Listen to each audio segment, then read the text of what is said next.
सम्राट श्री आदिनाथ भगवान की, वर्तमान शासन नायक वर्धमान महावीर स्वामी भगवान की, श्रमण कुल तिलक प्रातः स्मरणीय संत श्रोमणी आचार्य भगवान श्री विद्यासागर जी महाराज की, परम पूज्य परंपराचार्य श्री समय सागर जी महाराज की, परम पूज्य गुणायतन प्रणेता प्रखर वक्ता भावना योग प्रवर्तक शंका समाधान प्रवर्तक गुरुवर श्री प्रमाण सागर जी महाराज की, परम पूज्य मुनिवर श्री संधान सागर जी महाराज की, समस्त मुनि संघ की। शंका समाधान के आज के इस सत्र में आप सभी का हार्दिक अभिनंदन। इससे पूर्व कि हम आज के इस सत्र को प्रारंभ करें, चलते हैं गुरुदेव के चरणों में और होते हैं नत इस भाव से कि हमारा जीवन भी बन सके समुन्नत। सभी लोग हाथ जोड़ेंगे, मस्तक झुकाएंगे और मेरे साथ बोलेंगे, हे गुरुदेव नमोस्तु नमोस्तु नमोस्तु। बंधुओं, जैसा कि आप सभी को विदित है कि जहां परम पूज्य गुरुदेव बावड़िया कला के इस क्षेत्र में विराजमान है, वहीं दूर दूर से अलग अलग नगरों से लोग आकर परम पूज्य गुरुदेव के चरणों में श्रीफल समर्पित करते हुए अपनी भावना समर्पित करना चाह रहे हैं। आज 1100 क्वार्टर से जैन समाज के श्रावकगण एवं कमेटी यहाँ उपस्थित हुई है। मैं चाहूंगा कि वहां के पदाधिकारी परम पूज्य गुरुदेव के चरणों में आके श्रीफल समर्पित करें और अपनी भावना भी निवेदित करें।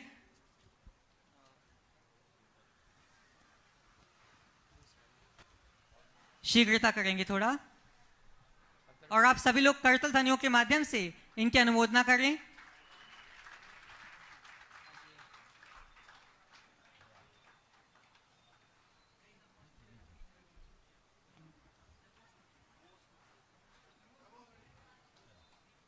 बंधुओं, जैसा कि आप सभी को विदित है कि परम पूज्य गुरुदेव की पावन प्रेरणा से एवं गुणायतन के माध्यम से भोपाल में श्री विद्या प्रमाण गुरुकुलम की स्थापना हुई है, जो शिक्षा के क्षेत्र में एक ऐतिहासिक कार्य है।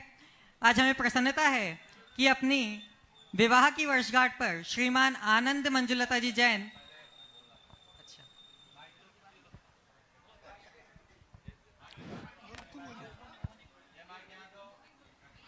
परम पूज्य 108 प्रमाण सागर जी महाराज के चरणों में त्रय बार नमोस्तु नमोस्तु नमोस्तु। मुनि संघ की जय। मुनि श्री आज आप सबके सामने मंच पर आसीन हैं, आप सबको सानिध्य जो मिला है, हम 1100 क्वार्टर वाले भी चाहते हैं, कुछ दिनों का ही सही, लेकिन वह सानिध्य हमें भी प्राप्त हो। हम चाहते हैं किसी भी रूप में, किसी भी प्रसंग के रूप में आचार्य के हमारे दरबार पे चरण पड़े और हम सब भी कृतज्ञ हो। नमोस्तु मुनि, नमोस्तु महाराज। और चौमासा भोपाल में ही हो, हम सब के आसपास ही हो। महाराज जी, आपकी अमृतमय वाणी का लाभ हम लोग को 1100 ओम ओम ओम शॉर्ट में निपटा। बहुत सुंदर। श्री विद्या प्रमाण गुरुकुलम में आज शिक्षा मित्र के रूप में होने का सौभाग्य प्राप्त कर रहे हैं। अपनी विवाह की वर्षगांठ पर श्रीमान आनंद मंजुलता जी जैन जो जी न्यूज से संबद्ध हैं, इनके पिताजी श्रीमान सेठ महेश चमेली जी जैन रजवास, श्रीमान आदित्य जी, अनुश्री जी, पुत्री सुदामा सन सिटी भोपाल से बंधुओं जोरदार कलतल ध्वनियों के माध्यम से इनकी अनुमोदना करें। मैं चाहूंगा कि वे आएंगे एवं पूज्य गुरुदेव का आशीर्वाद प्राप्त करेंगे और आपके सम्मान के लिए मैं आमंत्रित करूंगा श्रीमान नीलेश जी जैन एवं श्रीमान मनोज जी जैन को। वे सम्मानकर्ता के रूप में यहाँ पर आएंगे। बंधुओं, श्रीमान आनंद जी जैन का सुपुत्र श्रीमान आदित्य जी जैन विद्या प्रमाण गुरुकुलम की 7th क्लास के छात्र हैं। आप सभी उनकी अनुमोदना करें।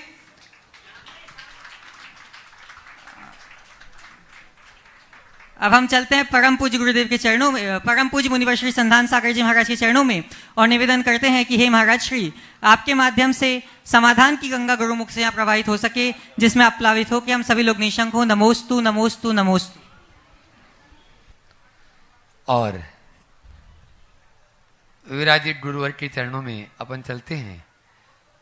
आप सब और हम मिलकर नमोस्तु निवेदित करते हुए इस पावन धरा से आश्रय संख्या समाधान का सत्र प्रारंभ करें। ईसा जैन छतरपुर से पूछ रही हैं, क्या आज के युग में भी अहिंसा की भावना व्यवहारिक है?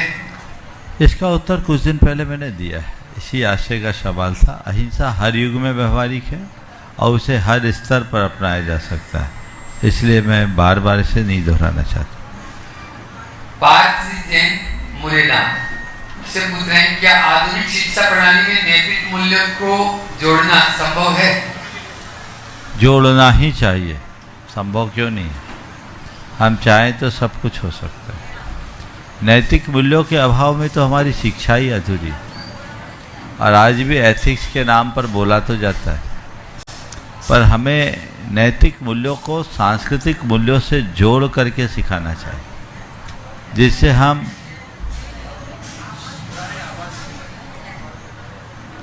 अपनी परंपरागत संस्कारों से भी वाकिफ हो सके। इनको ध्यान में रखकर अगर हम चलेंगे तो सुनिश्चित हम एक उज्जवल भविष्य का निर्माण कर पाएंगे। युवराज जी जैन दिल्ली से पूछ रहे हैं, अपने अंदर बुराई देख पाना इतना कठिन क्यों होता है? अपने अंदर की बुराई को देखना बहुत कठिन है और सबसे सरल है दूसरों की बुराई को देखना, है ना। अपने अंदर की बुराई क्यों नहीं दिखती? इसलिए कि मनुष्य की एक सबसे बड़ी विशेषता है, ओम शांति, है ना। शांति, एकदम शांति मनुष्य की एक बड़ी विशेषता है कि वो सबको देखता, अपने भीतर झांकता ही नहीं। और जब तक आप अपने भीतर झांक कर नहीं देखोगे, आपको अपनी अच्छाई और बुराई दिखेगी क्या? अगर अपनी बुराइयों को देखना चाहते हो तो अपना अंतरावलोकन करने की शुरुआत करो। जब मनुष्य अपना अंतरावलोकन करता है तब उसे दिखता है कि मैं कहाँ कहाँ गलत हूँ। जो अपने आप को पहले से दूध का धुला मान लेगा, वो अपने जीवन में भला सुधार कैसे करे? तो हमें अपने भीतर झांकना चाहिए, अपने भीतर उतर करके देखने की कोशिश करनी चाहिए। यदि ये दृष्टि अंतरंग में विकसित होगी तो सुनिश्चित हम अपने आप को बुराइयों से मुक्त कर पाएंगे। श्रुति जैन पटना से पूछ रही है, सच्चा मित्र कौन है, यह कैसे पहचाने? कई बार ये सवाल है, अनेक बार मैंने इसके विषय में चर्चा की है। मित्र वो नहीं जो गले में हाथ डालकर चले, मित्र वह है जो हमें विपत्ति से दूर करे, बुराइयों से बचाए और विपत्ति में साथ दे। एक अच्छे और सच्चे मित्र की पहचान यदि करे तो इन 4 बातों में कर सकते हैं, जो हमें अच्छी प्रेरणा दे, जो हमें बुराइयों से रोके, जो हमारी विपत्तियों में साथ दे और जो हमें दुष्प्रवृत्तियों से दूर रखने की कोशिश करे। उस मित्र को हम एक अच्छे मित्र के रूप में गिन सकते हैं। प्रणव जी जैन मंदसौर से नमोस्तुपूर्वक पूछ रहे हैं, पूज्य श्री भावना योग द्वारा मनोबल को कैसे बढ़ाया जा सकता है? देखिए, भावना योग के संदर्भ में मैंने बहुत विस्तार से चर्चाएं की। भावना योग से सब कुछ किया जा सकता है, अपने शरीर का बल, मनोबल, आत्मबल, सब। हम अपने शारीरिक, मानसिक और चैतसिक तीनों स्वास्थ्य को ठीक कर सकते हैं। शरीर के स्तर पर जब हमारा शारीरिक स्वास्थ्य ठीक होगा तो शरीर बल बढ़ेगा, मानसिक स्वास्थ्य अच्छा होगा तो मनोबल अपने आप होगा।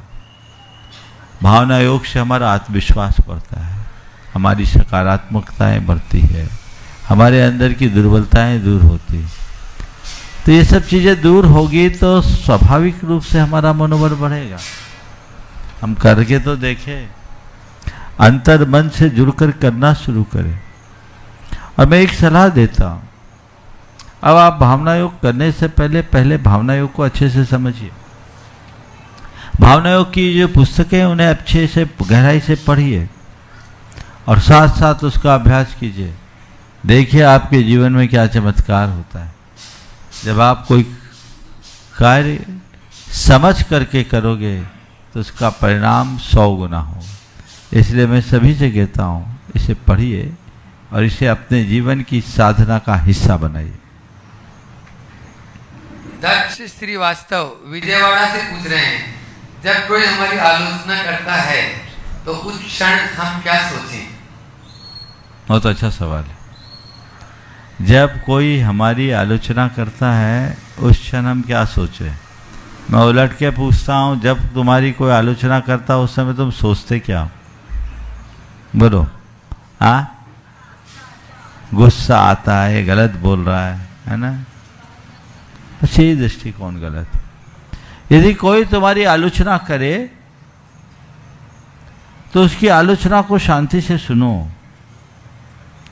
और देखो कि ये जो आलोचना कर रहा है, मेरी जो कमियां बता रहा है, मेरी जो बुराइयां बता रहा है, ये यथार्थ में मेरे अंदर है या नहीं। यदि है तो मुझे उन्हें दूर करना है, और नहीं है तो मुझे परवाह नहीं। इतना ही तो सोचना है। अगर हकीकत में मेरे अंदर बुराइयां हैं तो मुझे उन्हें दूर करना है, इसमें चिढ़ने की क्या बात। और नहीं है तो जब वो है ही नहीं तो बोलने से क्या फायदा। बोलो, कोई व्यक्ति निर्धन को धनी बोले तो उसको अच्छा लगेगा क्या? वो सुनेगा? बोलो, वो तो सोचेगा मजाक ही है ना। हाँ, तो ऐसी जो बुराई तुम्हारे अंदर है ही नहीं, वो बुराई तुम पर रखे तो तुम क्यों प्रभावित होते हो? कहने दो, मेरे अंदर है ही नहीं, होगी तो मैं उसको ठीक करूंगा। इतनी सी सोच। गुरुदेव ने बहुत अच्छी बात लिखी, आलोचन से लोचन खुलते सो स्वागत। बुराई करेगा तो आंखें खुलेगी। हम लोगों ने बचपन में पढ़ा है, निंदक नीरे राखी आंगन कुटी छवाई, पढ़ा है ना? रटा तो सबने, बस रटा ही है, वही बदलना है। छोटी छोटी बातों को यदि हमने आत्मसात करना शुरू कर दिया तो जीवन चमत्कृत होगा। हमारे जीवन में जो परेशानियां है ना, बड़ी बातों की नहीं है, छोटी छोटी बातों, ऐसी बातों की जिनका सिर पैर भी नहीं है। वहां यदि हमने थोड़ी गंभीरता और समझदारी का परिचय दिया तो जीवन का काया पलट हो सकता है। अमृता जी जैन बोरानगढ़ औरंगाबाद से पूछ रही हैं, क्या प्रतियोगिता की भावना से करुणा खत्म होती है? देखिए, बहुत अच्छा सवाल है। प्रतियोगिता की भावना से करुणा खत्म होती है। सबसे पहली बात यह है कि प्रतियोगिता है क्यों? प्रतियोगिता की भावना का मतलब क्या है? खुद को आगे निकाल देना या औरों को पीछे छोड़ देना। दो दृष्टिकोण है प्रतियोगिता में, प्रतियोगी की। एक दृष्टि कि मैं खुद आगे निकलूं, और एक दृष्टि मैं सबको पीछे छोड़ दूं। अगर खुद को आगे निकालने की भावना है तो मैं इसे सकारात्मक रूप में देखता हूं कि मैं अपनी शक्ति से जितना बन सके आगे बढ़ूं। लेकिन सबको मुझे पीछे छोड़ना है तो ये कहीं ना कहीं नकारात्मकता को दर्शा रहा है। संत कहते तुम अपना टारगेट खुद को बनाओ, किसी और को नहीं। खुद को देखो और किसी को देखो ही मत। मुझे कहाँ पहुंचना है इसका ख्याल रखो, और कहाँ जा रहा है मुझे नहीं मालूम। कहाँ पहुंचना है, कब पहुंचना है, कितने समय में पहुंचना है, ये टारगेट बनाकर आगे चलो, कोई दुविधा नहीं। पर औरों के साथ उलझ जाओगे तो दुविधा के अलावा और कुछ नहीं। सवाल दूसरा है कि प्रतियोगिता में करुणा भावना रहती है या नहीं। करुणा प्रतियोगिता नहीं सिखाती। करुणा तो हमें संवेदनशील बनाती है। वो हमारे अंदर की संवेदना को जगाती है। उसमें किसी प्रकार की होड़ नहीं होती। भावना का सहज प्रवाह होता है जो हमें अंदर से प्रेरित करता है और हम किसी की भी सेवा के लिए उत्साहित हो जाते हैं। अभिनव जी जैन मुंबई से पूछ रहे हैं, अगर कोई हमारा उपहास उड़ाए तो प्रतिक्रिया कैसे दें?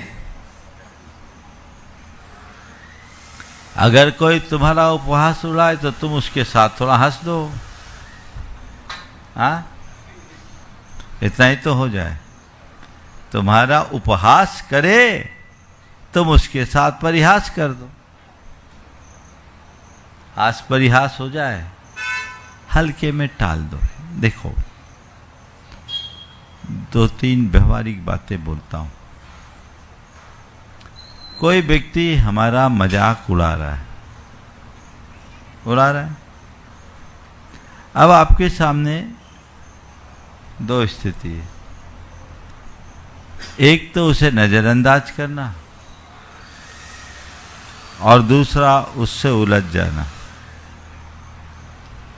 किसी ने आपसे आपका मजाक उड़ाया, आपने नजरअंदाज कर दिया, और दूसरा रास्ता है कि आप उससे उलझ गए।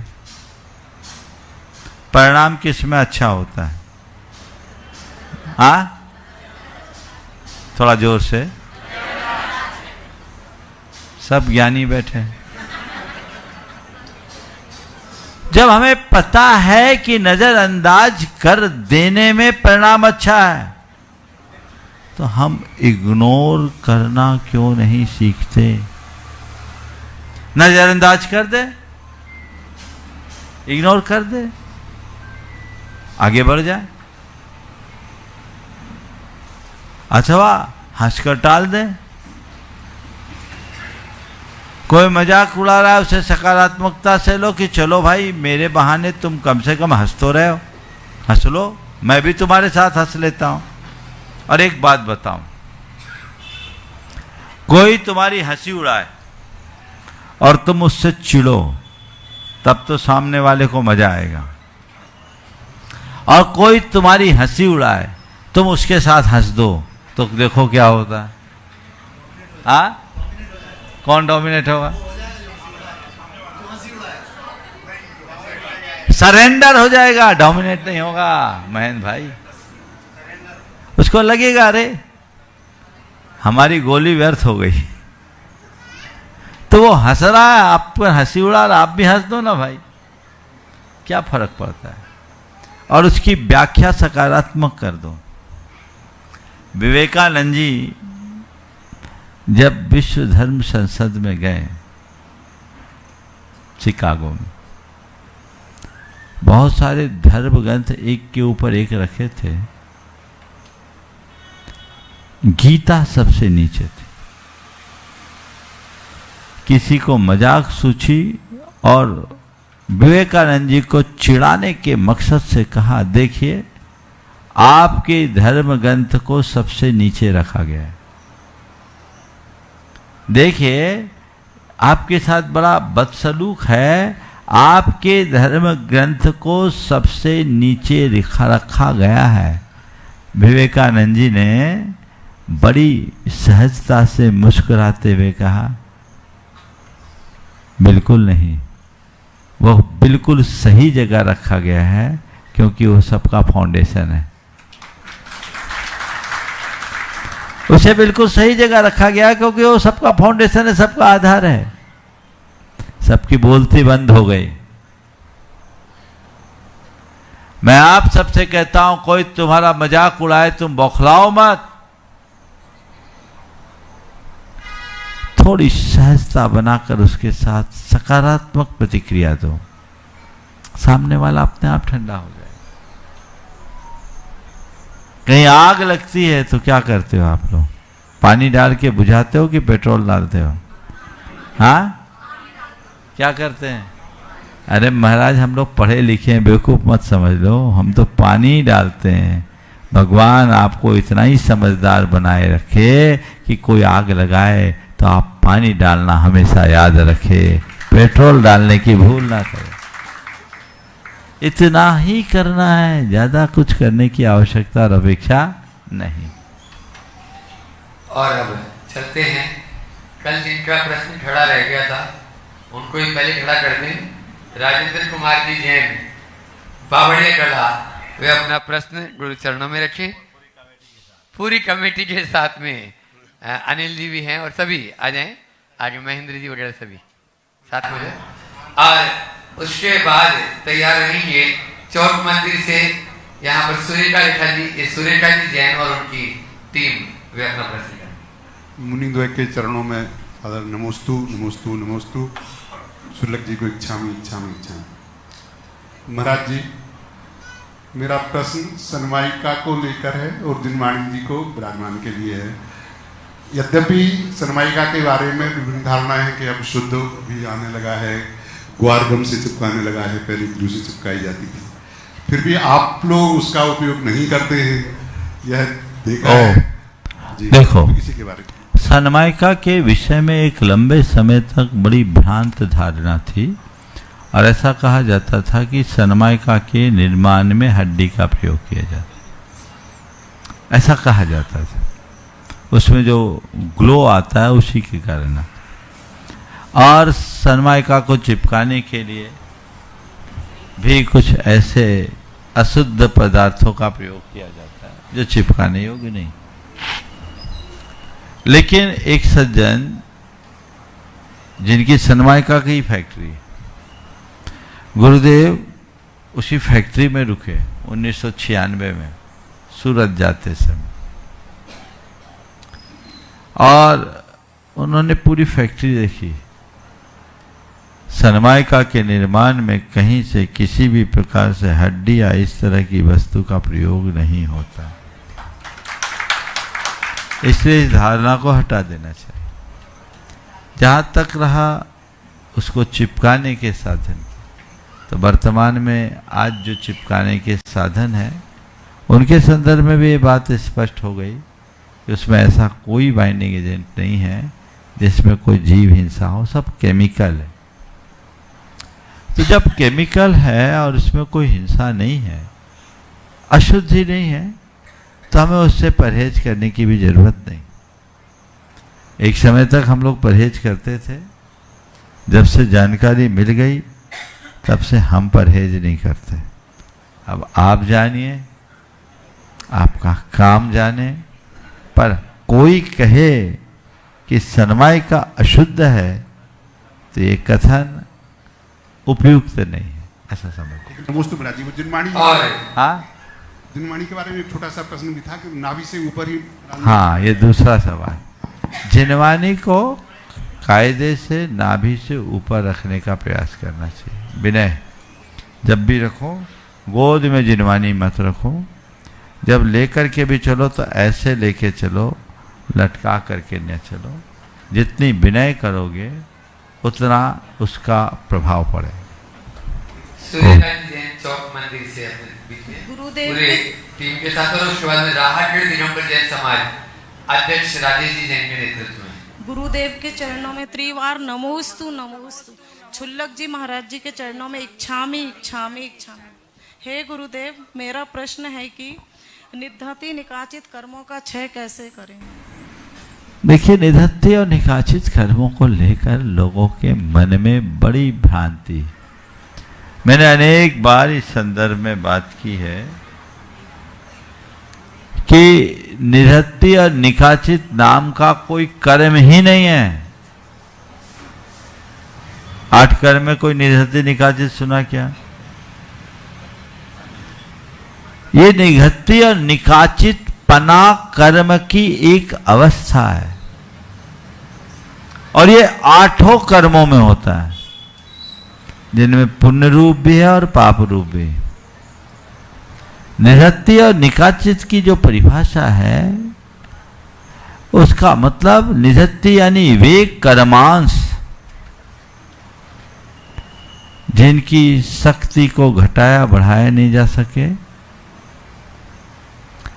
जिसे निधत्ति यानी वह कर्मांश जिसे असमय में भोगा ना जा सके और जिसे बदला ना जा सके, और निकाचित वह कर्मांश जिसकी शक्ति को न घटाया जा सके, न बढ़ाया जा सके, न समय पूर्व भोगा जा सके, न परिवर्तित किया जा सके। शास्त्रीय भाषा में कहूं तो निधत्ति यानी जिसका उत्कर्षण और अपकर्षण तो संभव है, पर उदीरना और संक्रमण असंभव, और निकाचित जिसमें उत्कर्षण, अपकर्षण, उदीरना और संक्रमण चारों असंभव है। यानी कर्म जिस रूप में बंधा उसी रूप में भोगना, ये सभी कर्मों में होता है। और ये आगम के विधानानुसार 9वें गुणस्थान के प्रवेश करते समय तक बना रहता है। शुक्ल ध्यान की विशुद्धि से ही निधत्ति निकाचित बना नष्ट होता है। हाँ, लेकिन इन्हीं कर्मांशों का कुछ अंश भगवान की भक्ति से नष्ट हो जाता है। भक्ति तो दूर की बात, दर्शन से जिनबिंब दंसनेन निधत्ति निकाजिदस्सवि मिच्छत्तादि कम्म कलावस्य खैदंसना। तो भगवान के दर्शन, पूजन, बंधन का प्रगाढ़ भाव रखो। सारे विघ्न वारण का ये श्रेष्ठ साधन है। पाप काटने का आप सबके पास सबसे सरल माध्यम है।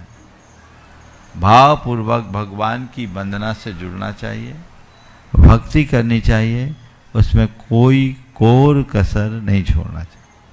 नमोस्तु महाराज।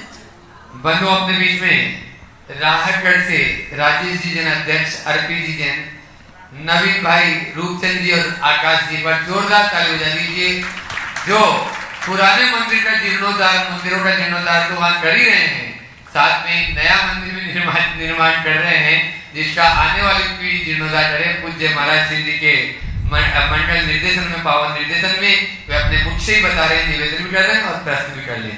उसके बाद में तैयार रहेंगे आज के विवाह की वर्षगांठ है। आनंद जी, मंजुल लता जी जैन, जी न्यूज, और वे आज विद्या मित्र से भी जुड़े हैं, वे अपने तैयार रहे हैं। हे भगवान, संपूर्ण राहतगढ़ जैन समाज की ओर से बारंबार नमोस्तु नमोस्तु नमोस्तु। हे गुरुवर, संपूर्ण जैन समाज राहतगढ़ की भावना है चातुर्मास के लिए अनुकूल, प्राकृतिक सुंदरता से परिपूर्ण, आदि ब्रह्मा आदिनाथ भगवान की धर्मनगरी राहतगढ़ में आपका चातुर्मास हो। इस मंगल भावना के साथ संपूर्ण राहतगढ़ जैन समाज की ओर से हम सभी आपके चरणों में निवेदन प्रस्तुत करते हैं। नमोस्तु भगवान, नमोस्तु नमोस्तु। हे भगवान, भारतीय संस्कृति में प्राचीन शिक्षा पद्धति, जिसे हम सर्वश्रेष्ठ, विश्व में सर्वश्रेष्ठ शिक्षा पद्धति माना जाता है, उसमें शास्त्र के साथ साथ शस्त्र के अध्ययन की भी व्यवस्था थी। लेकिन आज वर्तमान की विकृत शिक्षा पद्धति, जिसमें हमारी युवा पीढ़ी बर्बाद हो रही है, हमें आज सिर्फ आधा सूक्ति पढ़ाई जाती है, अहिंसा परमो धर्मा। परंतु अहिंसा परमो धर्मा, धर्म हिंसा तथैव। तो इस संदर्भ में आज की युवा पीढ़ी यदि चलती है तो आज वर्तमान की कानून व्यवस्था एवं अन्यत्र व्यवस्थाएं उन्हें अवरुद्ध करती हैं। तो इस विषय में आपका युवा पीढ़ी और भारतीय शिक्षा पद्धति पर क्या दृष्टिकोण है, हम सबको कृतज्ञ करें। देखिए, शिक्षा पद्धति पर तो रोज ही सवाल आते और मैं अपने विचार कई बार प्रकट कर चुका हूँ, इसलिए बार बार एक ही बात को दोहराना उचित नहीं। जहाँ तक अहिंसा परमो धर्म की बात है, ये हर बच्चे बच्चे के रग रग में बसना चाहिए। अहिंसा परम धर्म है, लेकिन हमें अहिंसा को व्यापकता के साथ समझना चाहिए। हमारे शास्त्रों में अहिंसा के अनुपालन के 2 स्तर स्थापित किए गए, एक महाव्रत और दूसरा अनुव्रत। महाव्रत रूप अहिंसा का अनुपालन मुनिराज करते हैं और अनुव्रत रूप अहिंसा का अनुपालन गृहस्थ करते हैं। एक मुनि महाराज के साथ कोई उनका वध करने भी आ जाए तो वो कोई प्रतिवाद नहीं करेंगे, क्योंकि उनको पता है कि मैं तो अवध्य हूँ, मुझे कोई छू भी नहीं सकता, मेरा घात कौन करेगा। लेकिन गृहस्थों के लिए ऐसी आज्ञा नहीं है। गृहस्थों के लिए बड़ा स्पष्ट कहा है कि तुम किसी को मारना मत, पर मार खाना भी मत। किसी को मारने का अपराध मत करना, पर इतना कमजोर भी मत बनना कि चाहे जो तुम्हें चाहे जब मार दे। एक गृहस्थ की अहिंसा का अर्थ यही है कि वो अपने आप को सुरक्षित रखे और आवश्यकता पड़ने पर अपनी सुरक्षा के लिए सामने वाले को सबक सिखाए। अहिंसा की इस अवधारणा को समझना चाहिए। विरोधी हिंसा का गृहस्थों को त्याग नहीं है। इसलिए अहिंसा के संस्कारों से अनुप्राणित होते हुए अहिंसा की व्यापकता को समझना बहुत जरूरी है। ओम। एक बार राहत घर वालों के लिए जोरदार करतल ध्वनि से इनके साहस की सराहना कीजिए, है ना। चातुर्मास का निवेदन कर रहे हैं, निवेदन मुझसे कमरे में भी किया। हमने कहा तू निवेदन तो कर रहे हो, सोच लो। बोले महाराज भोपाल वालों से भारी पड़ेंगे। भावना है, और भावना कहीं कम नहीं होती। कई बार लोग मेरे पास ये सोच करके थोड़ा सचाने लगते हैं कि भैया महाराज को बुला तो रहे, संभालेंगे कैसे। तो भैया महाराज को संभालेगा क्या, महाराज को कुछ थोड़ी चाहिए तुमसे। लेकिन भावनाएं बड़ी होती है तो सब चीज़ें संभल जाती है। राहत गलम तो हम एक लंबा प्रवास बहुत पहले दे चुके हैं। निश्चित वहाँ की छोटी समाज है, पर भावनाएं बहुत बड़ी है। सभी को अपनी भावनाएं बड़ी रखनी चाहिए। आनंदी जैन जी ने अपने पूरे परिवार के साथ शिक्षा मित्र श्री विद्या प्रमाण गुरुकुलम और उसके बाद तैयार रहेंगे विपुल जी जैन सोनागिर। नमोस्तु महाराज श्री, नमोस्तु महाराज श्री। भावों की प्रधानता, आजकल सभी लोग भावों की बात करते हैं कि भाव प्रधान होना चाहिए, और अगर भाव अच्छे हैं तो सब कुछ अच्छा होता है। तो उसमें क्रिया को गौण करना कहाँ तक उचित है, और लोग भाव के आड़ में क्रिया करना छोड़ देते हैं कि मुझे तो मेरे भाव में है ऐसा, मैंने मन में सोच लिया, तो क्रिया करना बंद कर देते, तो वो कहाँ तक उचित है। देखो, दो उदाहरण देता हूँ। एक बार हमारा आहार चल रहा था, मैं उन दिनों क्षुल्लक था। शास्त्रीय परिषद के एक वरिष्ठ विद्वान आहार देख रहे थे, तो एक महिला जो उनसे परिचित थी, उन्होंने कहा पंडित जी आप भी 16 बदल लो, पंडित जी आप भी 16 बदल लो। उन्होंने कहा हमारी अनुमोदना है, बुंदेलखंडी में बोला हमारी अनुमोदना है। तो माता जी भी बहुत तेज थी, उन्होंने कहा पंडित जी सुनो, अनुमोदना तो लूले लंगड़ों के लाने हैं, तुम जैसे हष्ट-पष्ट के लाने नहीं। जो करना चाहता है और कर ना पाए, अक्षम हो, उसके लिए अनुमोदना है। समर्थ होकर के भी जो केवल अनुमोदना की बात करे वह केवल बहानाबाज है। और पंडित जी ने एक दिन फिर कहा कि मैं 40 बरस से आहार दान के ऊपर प्रवचन करता रहा हूँ, लेकिन आज बहन जी ने मेरी आंखें खोल दी और दूसरे दिन उन्होंने कहा नहीं, मुझे अपना कर्तव्य करना चाहिए। क्रिया का फल तो क्रिया से ही होता है। फिर एक बार ऐसा हुआ, एक परिवार आया, उनके साथ एक बच्चा था। परिवार के लोगों ने कहा कि महाराज जी इससे कहो ये मंदिर जाए। तो मैं जैसे उसकी तरफ देखा, उसने कहा महाराज भगवान तो मेरे दिल में, भगवान तो मेरे दिल में है। तो मैंने कहा बेटा तेरे दिल में तो तेरी गर्लफ्रेंड भी होगी, तेरे दिल में तो तेरी गर्लफ्रेंड भी होगी, फिर उससे मिलने अलग से क्यों जाते हो? केवल दिल में रख लो, हो गया काम। ध्यान रखो, जो दिल में होता है उसी से मिलने का जी होता है। जो भाव होगा उसी की क्रिया होगी और तभी फलदायी होगी। अंदर भाव ही नहीं और ऊपर की क्रिया कर रहे हो तो कोई मतलब नहीं, और भाव और क्रिया नहीं कर रहे हो तो भाव ही अधूरा है। अपने भाव को प्रबल बनाओ और भाव मूलक क्रियाएं करने की कोशिश करो जो जीवन को बेहतर बना। नमोस्तु महाराज, नमोस्तु। विपुल जी जैन, सोनगिर, महाराष्ट्र। और उसके बाद तैयार रहेंगे अमिता जी सराफ, पुष्पेंद्र जी जैन। गुरुदेव के चरणों में त्रिवार नमोस्तु नमोस्तु नमोस्तु। गुरुदेव, बूंद सा जीवन है आज के इंसान का। गुरुदेव, बूंद सा जीवन है आज के इंसान का, लेकिन इच्छाओं का सागर न जीने दे रहा है न मरने दे रहा है। गुरुदेव, इंसान इस इच्छाओं के सागर का कैसा समाधान करे, विस्तृत से बताएं। देखो, इच्छाओं के सागर का समाधान कैसे करें? रामायण देखा है? हाँ? देखा है महाराज। रामायण में सुरसा का चरित्र पड़ा है। सुरसा क्या करती थी? मुंह फाड़े तो फाड़ते ही जाए, फाड़ते ही जाए, फाड़ते ही जाए, फाड़ते ही जाए, है ना? देखा है ना? और उसमें क्या हुआ? हनुमान जी घुसे और कहाँ से निकले?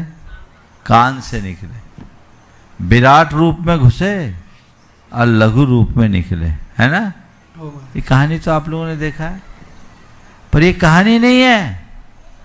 इसको एक प्रतीक के रूप में देखो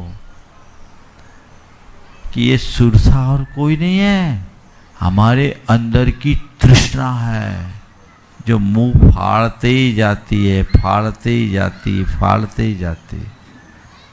और इसके चुंगल से बाहर निकलना है ना, तो कुछ मत करो, लघु बन जाओ, विनम्र बन जाओ, संयत होकर के बाहर निकल जाओ, काम बन जाएगा। संयम से संतोष विकसित होता है और संतोष ही हमारी इच्छाओं का नियंत्रक। नमोस्तु महाराज। अमिता जी सराफ, पुष्पेंद्र जी जैन, पूरे परिवार के साथ में शिरोमणि शरद गुणायतन। और उसके बाद में तैयार रहेंगे अपने बीच में मालेगांव से, महाराष्ट्र से किशोर जी, कस्तूर चंदी काला, पूरी टीम के साथ। मुनिवर के चरणों में शत शत वंदन, शत शत वंदन, शत शत वंदन। एंड छुल्लक जी के चरणों में क्षामी क्षामी क्षामी।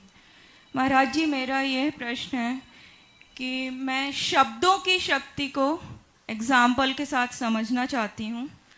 क्या वो जो सारे वस्तुएं इस ब्रह्मांड में जो विद्यमान हैं, जिनका हम उच्चारण करते हैं, वो सभी एग्जिस्ट करती हैं? और इसके साथ साथ ये जानना चाहूँगी महाराज जी, ओम क्या है? वर्ण, अक्षर या फिर शब्द? बहुत अच्छा सवाल। देखिए, शब्द के विषय में हमारे शास्त्रों में काफी विस्तार से विवेचन। जैन धर्म के अनुसार शब्द एक ऐसा पौद्गलिक पिंड है जो तेज गति से चले तो 2 समय में पूरे लोक को पार कर सकता है। शब्द में इतनी ताकत है, शब्द की शक्ति, शब्द के सामर्थ्य की बड़ी विवेचना है।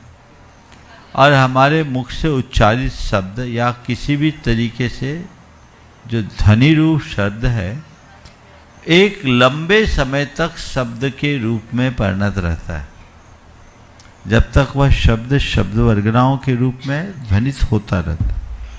वैज्ञानिक भी आज इस बात को मानते हैं, और वैज्ञानिकों के अनुसार तो ऐसी भी कुछ बातें सामने आई है कि आने वाले दिनों में आज से हजारों वर्ष पूर्व जो शब्द गूंजे हैं, उन्हें ग्रहण करके डिकोड किया जा सकेगा। और अगर ऐसा होगा तो वो दिन हम सबके लिए बहुत अच्छा दिन होगा, जब हम भगवान महावीर की वाणी को भी सुन सकेंगे। लेकिन ऐसा अभी कोई संयंत्र विकसित नहीं हुआ। चर्चा इस पे चल रही है, शोध इस पर चल रहा है। जैन दर्शन के अनुसार शब्द एक लंबे समय तक टिक सकता है। उसकी कालावधि तो स्पष्ट रूप से नहीं बताई कि कितने लंबे समय तक, लेकिन काफी लंबे समय तक, असंख्य वर्षों तक वो टिक सकता है, इसमें कोई संशय नहीं है। तेजस वर्गना का काल 66 सागर, शब्द का काल शब्द वर्गना का उससे सूक्ष्म होने के कारण और अधिक हो सकता है। तो जो भी है ये सब हमारे शास्त्रों में है और शब्दों का प्रभाव एक दूसरे पर पड़ता है। अल्ट्रासोनिक जो ड्रिल होती है वो उसी का उदाहरण है। इसलिए हम जब भी शब्दोच्चारण करें पूर्वा पर विचार करें। नमोस्तु गुरुवर। और हाँ क्या बोलो, एक मिनट कुछ, हाँ बोलो बोलो बोलो। महाराज जी, ये जो सवाल मेरे मन में आया शंकर समाधान और भावना योग के टाइम पे आया, तो महाराज जी मैं ये जानना चाहूंगी ये जो आपका सवाल एक रह गया, ओम क्या है? भावना योग जो है ये भी शब्दों की शक्ति पे ही। बहुत सुंदर। आपका सवाल का दूसरा पार्ट रह गया था, ओम क्या है? ओम एक नाद है। इसे अक्षर ब्रह्म के रूप में भी कहा जाता है, पर ये अक्षर तो बाद में नाद है, ध्वनि, जो हमारी शास्त्रों में कहा ओकारम बिंदु संयुक्तम नित्यम ध्यायन्ति योगिनः काम दम मोक्ष दम चैव ओंकाराय नमो नमः। ओकार पर एक बिंदु लगने से ओंकार बनता है। ये काम और मोक्ष दोनों को प्रदान करने वाला है, जिसे बड़े बड़े योगी गण ध्याते हैं। जैन धर्म के अनुसार ओंकार संपूर्ण वांग्मय का प्रतीक है, क्योंकि हमारे तीर्थंकरों की वाणी ओंकारमय होती है। ओम 3 लोक का प्रतीक है, क्योंकि 3 लोक अधोलोक, ऊर्ध्वलोक और मध्यलोक में विभाजित है। अधोलोक का अ, ऊर्ध्वलोक का उ और मध्यलोक का म मिला देने से ओम बनता है। ओम पंच परमेष्टि का प्रतीक है। अरहंत का अ, सिद्ध को अशरीरी कहते उनका अ, आचार्य का आ, सब मिलाकर आ हुआ। उपाध्याय का उ और साधु हो गए मुनि, और मुनि का म मिला दे तो ओम बन गया। तो ओम एक नाद है, इसे प्रणव नाद के रूप में कहा जाता है। चूंकि तीर्थंकरों की ध्वनि रूप है, उनकी दिव्य ध्वनि शाश्वत है, तो हम ओम की इस ध्वनि को एक शाश्वत ध्वनि के रूप में भी स्वीकार कर सकते हैं। किशोर कस्तूर चंद जी काला मालेगांव महाराष्ट्र से अपने बीच में पूरी टीम के साथ में, और उसके बाद में तैयार रहेंगे सीए नीलेश जी जैन, श्री विद्या प्रमाण गुरुकुलम। नमोस्तु गुरुदेव, नमोस्तु गुरुदेव, नमोस्तु गुरुदेव।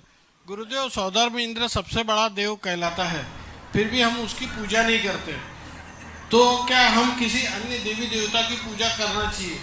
जो करते हैं उनसे पूछो क्यों करना चाहिए।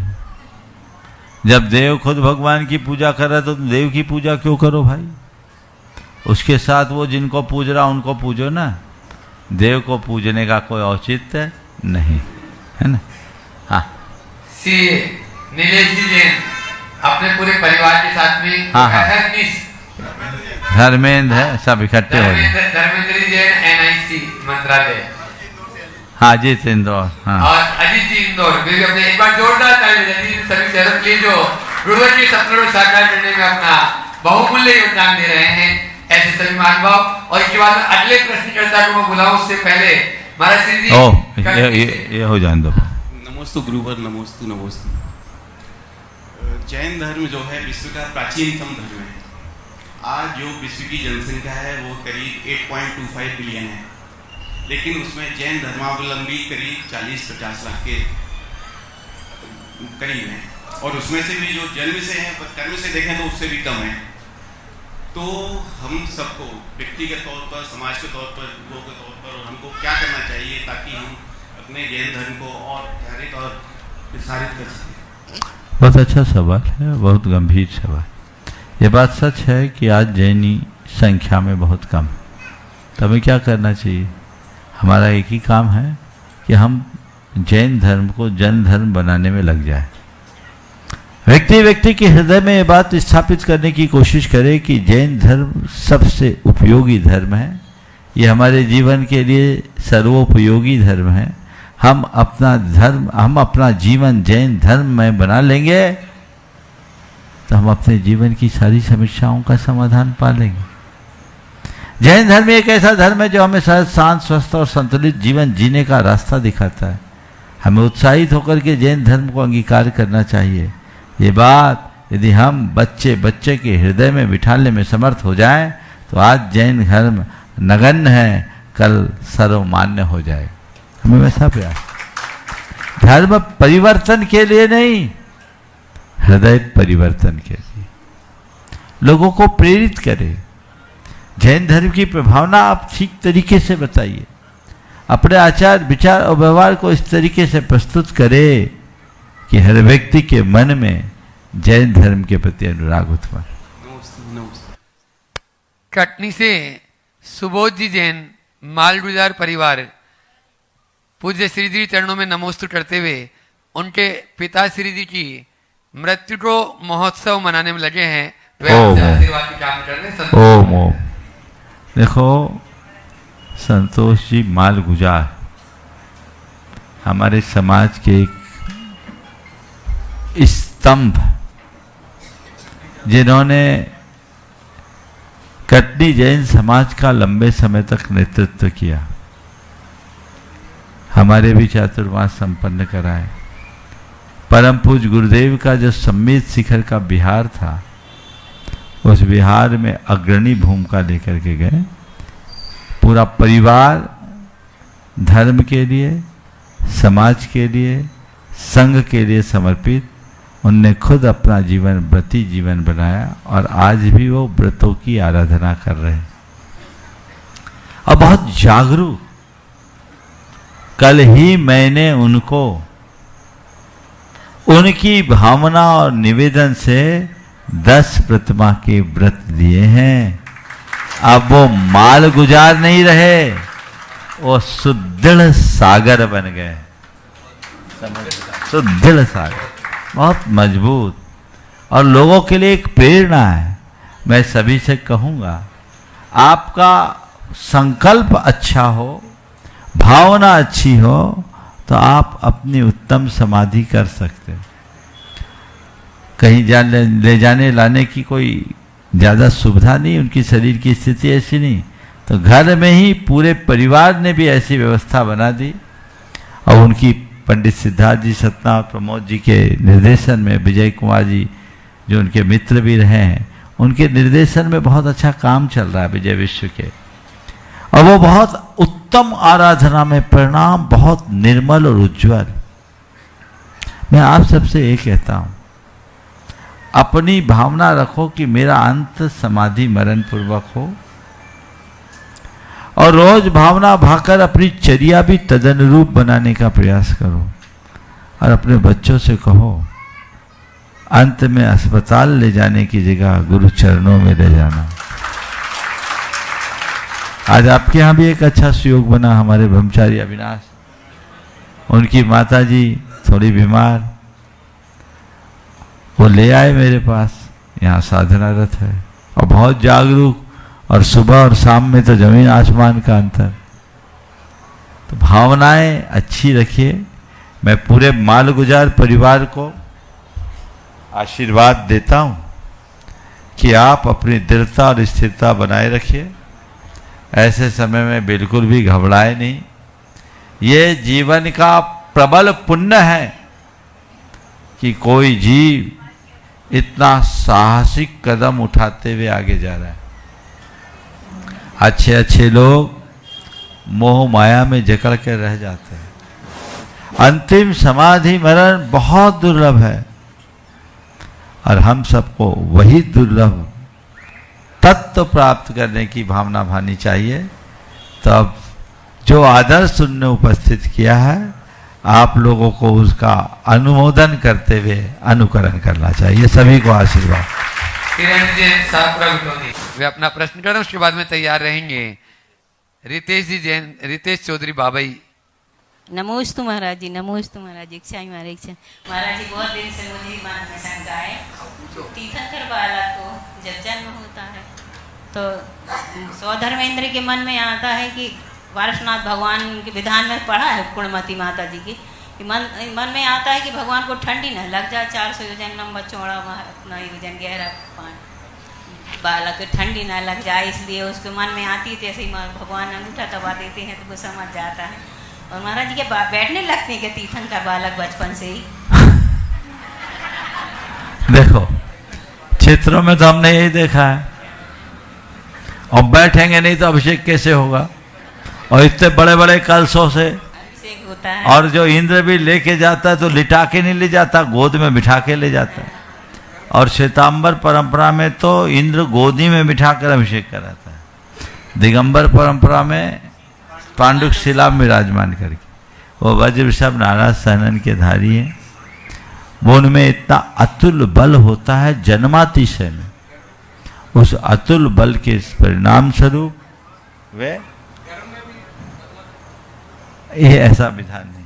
कुछ लोग कहते हैं अतुल बल के धनी होने के कारण वो बैठ जाते हैं। हुंडा अपसर्पणी काल के कारण हाइट छोटी हो गई थी क्या? हाइट भले छोटी हो गई वो तो घटे। होगा मन में महाराज जी। चलिए हाँ नमोस्तु महाराज, नमोस्तु। रितेश चौधरी बाबाई, वे अपना प्रश्न बाद में तैयार रहेंगे। आरुषि जैन। नमोस्तु महाराज जी, नमोस्तु नमोस्तु। इच्छा में महाराज जी, इच्छा में महाराज जी। वंदना करने से पूर्व वंदनीय का ज्ञान होना अनिवार्य है कि हम किसकी वंदना और क्यों कर रहे हैं, तो उससे हमारा पुण्य पाप असंख्यात गुणा बढ़ जाता है। तो महाराज जी मेरा ये क्वेश्चन है इसलिए कि बहुत सारे लोगों से मेरा डिस्कशन होता है, तो कई लोगों को ये नहीं पता कि हम 2.5 दीप में विद्वान 3 कम 9 करोड़ मुनिराज की जय बोलते हैं, उसमें अरिहंत परमेष्टि मुनिराज के रूप में आते हैं कि नहीं? जब हम 3 कम 9 करोड़ 3 कम 9 करोड़ मुनिराज बोलते हैं ना, तो छठे गुणस्थान से 14वें गुणस्थान तक के सब आ जाते हैं। उसमें अरहंत भी आ गए, सिद्ध नहीं आएंगे, आचार्य उपाध्याय सब आएंगे, क्योंकि मुनि की यही महिमा है। बिना मुनि के किसी का कल्याण नहीं हो सकता। 1985 में एक विद्वान ने गुरुदेव से पूछा, गुरुदेव आचार्य उपाध्याय साधुसु को बर? तो आचार्य महाराज ने जवाब देते हुए संस्कृत में ही कहा, अरहंत आचार्य उपाध्याय साधुसु साधु बर। अपनी तरफ से अरहंत को और जोड़ दिया, कहा कथम कैसे? तो गुरुदेव ने कहा अरहंतोपि समोसरण परित्यागेन मुक्तिम अर्हति। अरहंत भगवान भी जब तक समोसरण न छोड़े, दिव्य धनी न छोड़े, तब तक मुक्ति नहीं मिलती। तो बाकी तो दायित्व है आचार्य उपाध्याय का, पद एक व्यवस्था है, मूल स्वरूप तो मुनि का है। और जब तक हम मुनित्व के धरातल पर खड़े नहीं उतरते तब तक मुक्ति संभव नहीं है। इसलिए आचार्य भी मुनि है, उपाध्याय भी मुनि है, अरहंत परमात्मा भी मुनि है। और तत्वार्थ सूत्र में एक सूत्र आता है, पुलाक बकुस कुशील निर्गंथ स्नातका निर्गंथा। उसमें स्नातक किसको बोलते हैं? केवली भगवान को बोलते हैं। वो सब मुनि हैं, इसलिए मुनि में सब समाहित हो जाते हैं। बंधुओं, आगामी 30 जून को परम पूज्य गुरुदेव का मुनि दीक्षा दिवस है, और मुनि दीक्षा दिवस सब लोग बहुत धूमधाम से मनाएंगे। हम लोग इस वर्ष बहुत उत्साह उमंग और उल्लास के साथ परम पूज्य गुरुदेव का मुनि दीक्षा दिवस मनाएं। भोपाल वालों का ये सौभाग्य है, जब मैं यहाँ आया था तो समाधि दिवस आयोजित हुआ, और अब ये योग बन रहा है चातुर्मास की पूर्व संध्या में मुनि दीक्षा दिवस मनाने का। और ये मुनि दीक्षा दिवस इस बार सौभाग्य प्राप्त हो रहा है 1100 क्वार्टर वालों को। ये 30 तारीख का कार्यक्रम 1100 क्वार्टर में वो लोग व्यवस्था करेंगे। तो 30 तारीख से और तिथि से लौट कर आया है एक 1968 के बाद पुनः वही तिथि, वार में थोड़ा अंतर हो गया, नक्षत्र वही में। ये एक बहुत दुर्लभ संयोग है और हम सबको परम पूज्य गुरुदेव के इस दीक्षा दिवस को खूब उत्साह के साथ मनाना है। सारे लोग ये संदेश सब जगह पहुंचा दे, अपने अपने माध्यमों से। जितने श्रोता इसे सुन रहे हैं, जो भोपाल वासी हैं, वे एक दूसरे तक पहुंचाए और 30 तारीख को प्रातः 8 बजे से आचार्य गुरुदेव का दीक्षा दिवस भव्याति भव्य तरीके से हम लोग संपन्न करेंगे 1100 क्वार्टर में। आप सब लोग उसमें अपनी सहभागिता दें और लाभ उठाए। इसमें किसी प्रकार की कोर कसर न बचे। वो दिन पूरी तरह आचार्य विद्यासागर में होना चाहिए।